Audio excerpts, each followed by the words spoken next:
In today's video, I am going to teach you how to make transparent header Shopify. To begin, open your Shopify admin and go to Online Store, then Themes. This is where you manage the look and layout of your store. In the Themes area, find your active theme, because that is the theme currently controlling what visitors see on your website. Next to the active theme, click Customize. This will open the theme editor, where you can adjust visual settings without editing code. If you are using a theme like Dawn, the layout should be very straightforward, and the header options are usually easy to access from the editor. Once you are inside the theme customizer, look to the left sidebar and click on the header section. This is where you will control the appearance and behavior of the top area of your store, including the background, logo, and sticky settings. The header is especially important because it is one of the first things visitors notice when they land on your homepage.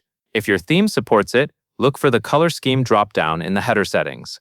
In themes like Dawn, this setting can let you choose a style that works with a transparent background. Select a scheme that gives the header a transparent or overlay style look. This helps the header blend nicely with your banner or hero image, which is often the effect store owners want.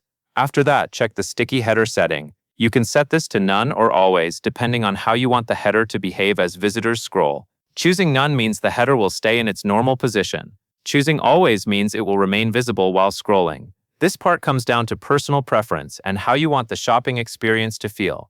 If your theme includes a separate option for a transparent header logo, upload the version of your logo that is designed for this use. This is helpful because a transparent header often sits on top of an image, and a standard logo may not always be easy to see. Using the correct logo can improve visibility and make the design look much cleaner. When everything looks the way you want, click Save in the top right corner. That will apply your changes to the live theme. That covers everything you need to know.